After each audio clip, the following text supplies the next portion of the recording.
Hello, everybody. This is Sarah with Lebanon Now. I am here with Girl Power, and today I am flipping the switch. We are going to interview Abbey. Abbey Hoskins has been the host of our Girl Power interviews, and she is rocking it, but I wanted to get to know her a little bit. So today we will be hopping into that.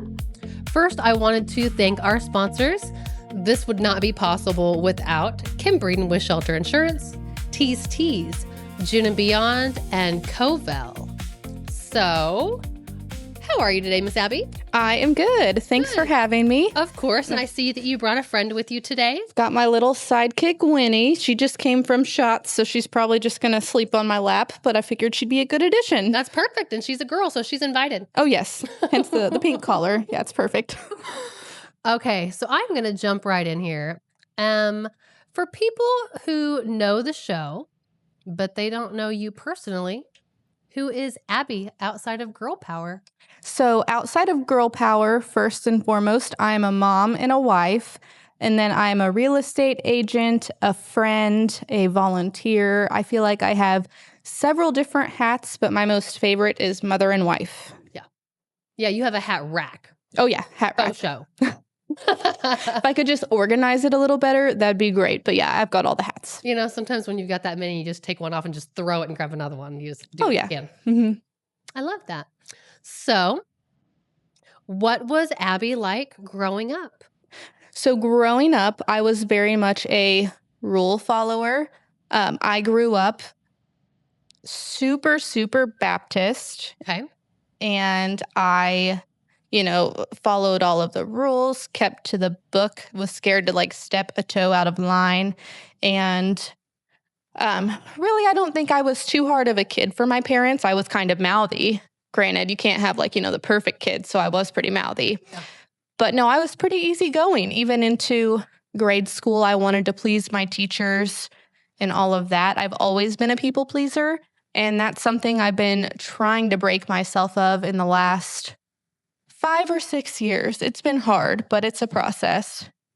But yeah, that's me. I grew up in a very hellfire brimstone church. I don't know that was necessarily the best fit for me. No, it's a little terrifying. Yeah, it's kind of translated into my adult life of fears and just not wanting to break any rules and step any toe out of line. But yeah. I think we should be thankful because people your age and my age are now growing up and changing the churches a little bit enough to where my 15-year-old just got baptized. I haven't been to church in years, but I went to see her get baptized. That's awesome. My church when I was growing up was also a small Southern Baptist, and they didn't like that I always had questions. I don't get it. So you're telling me I can walk down the street and I can stab this person, and as long as I say I'm sorry, I can go to heaven? Right. And they didn't like me for asking those questions, so it all kind of turned me a little backwards as well. Right. Yeah, it's hard. I would lay in bed at night, scared to death, thinking I would miss the rapture, and I would just have this prayer that I'd have to say every night, and if I would wake up the next morning and realize I missed a part of it or I fell asleep during it, I'd be like, oh my gosh, I was just so scared. Yeah. Which, granted, your parents are just doing the best that they can. They raised me up in church. I grew up in a very loving home. My mom, she switched off and on from working and staying home, and I loved my time with her. And I mean, we didn't have a whole lot, but we had a whole lot of love. It's not like a Dolly Parton song. Didn't have a little bit. You know what I mean? Yeah. I think it is a song. We didn't have a whole lot, but we had a whole lot of love, and that was enough. My dad worked super hard. I've been in Lebanon my whole life, never felt the need to go anywhere else. But yeah. So you went to school in Lebanon as well? So I did. I went to school in Lebanon from kindergarten all the way up to 8th grade. And then we moved and we were in Conway School District. I went there for a year and a half, and I just didn't quite fit in. I had a really hard time with that. And about a year and a half into school there, I remember I locked myself in the bathroom one night, and I told my mom, I said, I'm not going back to that school ever again. I want to be homeschooled. And she said, okay. We went and got the curriculum the next week, and that was that. So I actually graduated homeschooled. Wow. Yeah. And so this is not at all a question I was going to ask, but how was homeschool in comparison to public school? I personally loved it. So I did all of my curriculum online. I was able to go out and get a job at 16. I've always been like a hard worker. I actually love to work. I know that's weird. Motivated. Yes. So I was able to go. My first job was at Steak and Shake. I was able to go and work during the day and then do my schoolwork at night, which I really appreciated. I feel like I've always been an old soul, so I liked being around the adults more. So yeah, it worked really well for me. I was able to graduate with the homeschool class. I think we had like 8 kids, maybe. It was small, but it was personal. Did you participate in like the homeschool sports and activities, or was that not a thing? It was a thing. So rocket basketball, that was a big thing, but I kind of got into the scene a little too late. At that point, I really just wanted to focus on making money and my schoolwork. So I didn't participate in anything like that. That's so interesting. Yeah. I love that. What parts of your childhood still show up in who you are today? So with the whole hellfire, brimstone, don't step a toe out of line, I have become a huge people pleaser. Okay. I remember, even with my first job, if they'd ask me to cover a shift or work, I wouldn't want to, but I'd be like, yeah, okay, I will. And really up until a year and a half, 2 years ago, that's when I've learned to say no and I'm a recovering people pleaser. I'm not a people pleaser anymore. So that's one thing. My dad instilled hard work into me. He always had, high expectations for me. And so I think that's something that shows up. And I do love to work. Actually, my mom would clean houses. She'd go around town and clean houses. And during the summer, she'd take me with her. And so I think that's where I started to learn hard work and the value of $1. She'd give me, Abby, you go clean the bathrooms. I'm going to start over here and dust. And then I'd help finish dusting and we'd go from there. So that's one thing that's translated into my adult life too. Yeah. Those are the two I can really think of that stand out. Yeah, that's good. Yeah. Being a people pleaser is hard. I grew up the exact same way. After having friends and family sometimes cross that line, it was hard to learn boundaries and set them for myself and tell people no. That's a hard thing to do. I would rather bend myself and shape myself every which way and suffer and hate my life versus tell someone no. Yeah. And I've learned that most of the time you tell people no and they're fine anyways. The world keeps spinning. Correct. Goes on. Yeah. It does. Yeah. Thank goodness.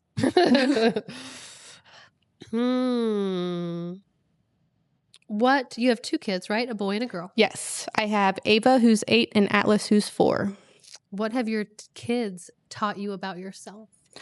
Oh, okay. So the biggest one, I'd say self-image. That's something I had, we all battle as a teenager. We're too fat. Our jeans fit weird. We're not pretty. To wear shorts. Yeah, exactly. After having my daughter, I was like, I never want her to hear me talk bad about myself. And that's one thing I've held true to this day. And by not talking bad about myself, I guess I've tricked my brain into just loving my body and loving myself for who I am. So yeah, that was a big one. And I'm probably the least in shape I've ever been. And I still love myself. Yep. And my kids, they'll look at my stretch marks on my tummy and Actually, Atlas did this probably just a couple days ago. He's like, what are these, Mommy? And so I told him, I was like, these are my tiger stripes. I got them when I was carrying you. I got to grow you. Aren't they so cool? And he goes, will I ever have tiger stripes? And I had to say, well, I mean, maybe. Most of the time it's when, women get pregnant and their bellies stretch, but you never know. Yeah. So that's the biggest thing. And then another thing I've learned since having kids is prioritizing my time. I actually saw a TikTok the other day that really resonated. Know what's rubber in your life and what's glass. Glass, those are like the important things in your life, your family, your relationships. If you drop those, they shatter and break. Know what's rubber. Whereas the email from work you can get back to, that's rubber. You can kind of let that fall. Yeah, that sucker will bounce for a day. That'll bounce for a day or so and be fine, but really prioritize what's important, which to me is family. I like that. Mm-hmm. I I learned the same thing about having a daughter as well, actually. Yes. I remember my mother hating her body. And I remember my sister being thin and refusing to wear shorts or show her arms. Mm-hmm. And I remember the first day I was sitting in 5th grade and thought that I was too fat to wear shorts. Yeah, it starts young. Yeah. And I remember going and playing outside with my kids in the kiddie pool. And I thought, oh my gosh, I have to go put on a swimsuit because my daughter's wearing a swimsuit and my son is wearing a swimsuit. And I need to show her that mommy is all good and confident. Mm-hmm. And she is 15 and we are still there. I am still wearing the swimsuits. I will. That's awesome. I'm loving it as well. We're never going to be Jennifer Aniston. No, and they're not going to look back on their memories and think, oh my gosh, did my mom have like rolls? Was her sides hanging over her swimsuit? No, they're going to look back on the memory and be like, my mom was there. Yeah. Yeah, that's huge. I agree. I think we're breaking a cycle with our new age of adults. I think it's wonderful. I hope that even with this Girl Power initiative, we can bring it to light that we can love ourselves if we're not perfect. We can discuss mental health and women's health and all of these crazy things that seem taboo or that we obsess over perfection. It's so important. And to let others know, too, that they're not alone, because I feel like in this day and age, it's easy to feel alone and isolate yourself. Absolutely. So, yeah. Probably too easy. Okay. So what made you say yes to becoming the voice and face of Girl Power? So I was at a moment, a crossroads, I guess you could say, where I didn't have much going on, but I knew I needed to pour into something that I was passionate about. Mm-hmm. And I had reached out to Ryan. I was like, hey, I have this idea. And so he said, come in and talk to me and Sarah. We have an idea too. I pitched my idea. You guys pitched your idea. And then I was like, you know what? I like your guys' idea way more. And it's just something I'm super passionate about too, because I think women need to know that they're strong and capable and they can do anything they want, like literally anything. If they want to be a stay-at-home mom and they're fulfilled, that is awesome. You can do that. If they want to be an astronaut or a teacher, it's like there's no definition of what a powerful woman looks like. And so I've been super excited to help put that out. Yeah. So. Point out that there are no limits. And yes. Even in Lebanon, we have people that are showing us that. Yes. Yeah. Absolutely. I think that you are the perfect person to do it as well because you're compassionate and personable and easy to talk to. So that's so nice. Thank you. Perfect. I've been super excited to do it. It's a year ago, if you would have asked me to do this, I don't know if my answer would have been yes. Historically, I'm a terrible speaker. I tend to word vomit and say things and then get embarrassed and not super good on camera. But you guys have stuck with me and brought me out of my shell. And I appreciate that. I'm a lot more confident on camera now, too. 2 thumbs up for Lebanon now. 2 thumbs up. If you want to feel more confident or be a better speaker, reach out to them and they can put you in front of a camera. Maybe Ryan would bully you a little bit. Should make it through and be better for it. Ryan's very light bullying is what we all need because we're so awkward and don't know what to do. And we all have word vomit. Yes. Take 15 takes to do the most simple thing. Standing on the corner out here under the arch, I would mess up 5 times. And he'd be like, listen, you have 1 more. I'm going to turn around and not look at you. You better get it right this time. Okay, we can do this. And then I would butcher it anyways. And he'd be like, I know. But he's gotta love Ryan for putting up with all of us women. Yeah. We're ridiculous. I'm glad I'm not alone though. There's just something about him. But anyways, it's been a lot of fun and I've been so glad to be a part of it. Yeah. Mm-hmm. Okay. So I have one really wild question.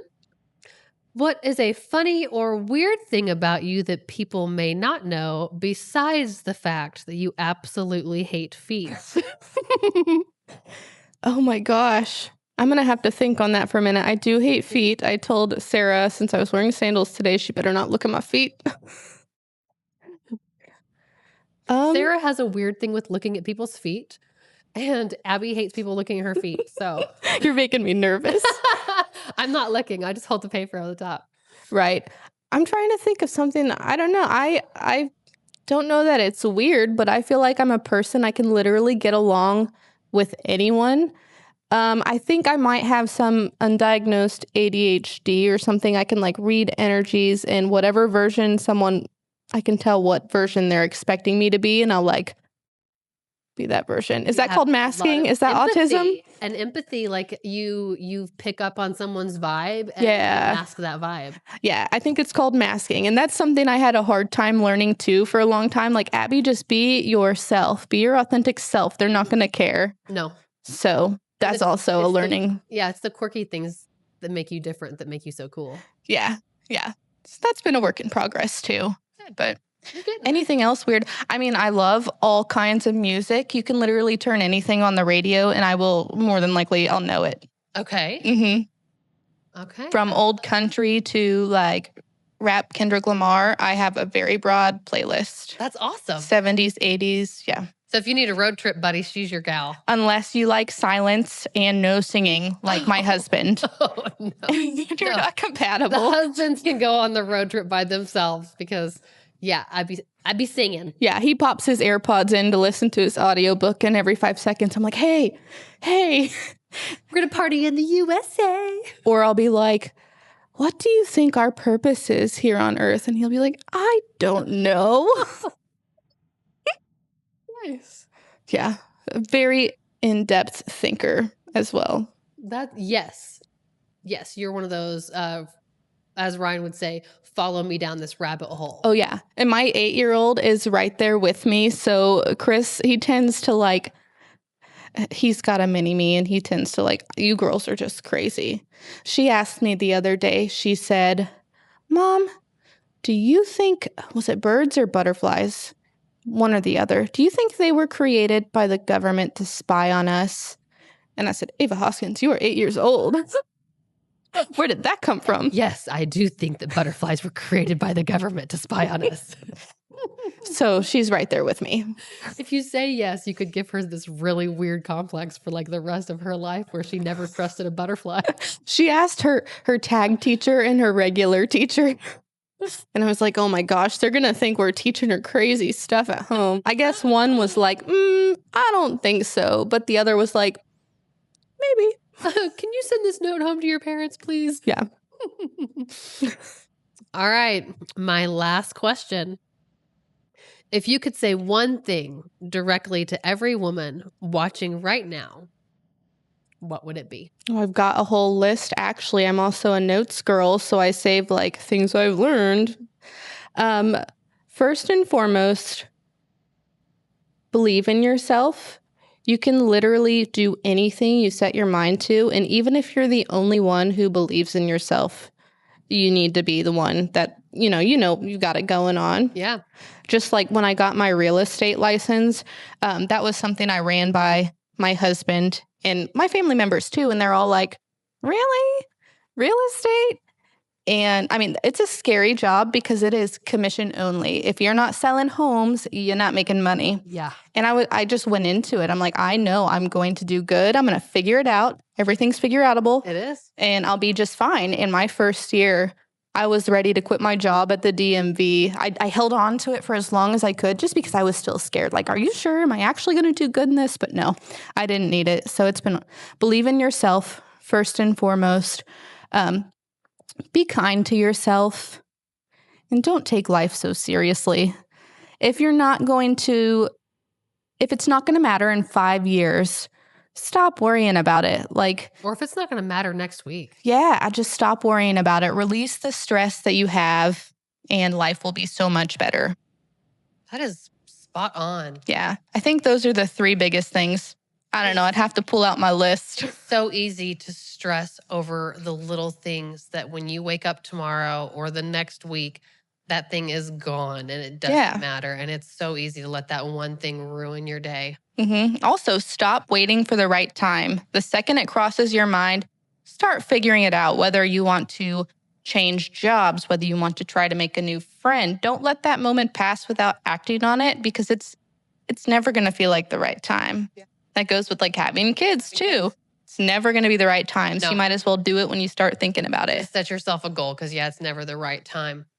Yeah, you don't want to be on your deathbed and look back and think, wow, man, I really wish I would have tried that. Mm-hmm. So Yeah, I've gone skydiving 2 times, and I have like a bucket list. I want to make sure I do like all the things. I don't want to have any regrets. That's amazing. So, mhm.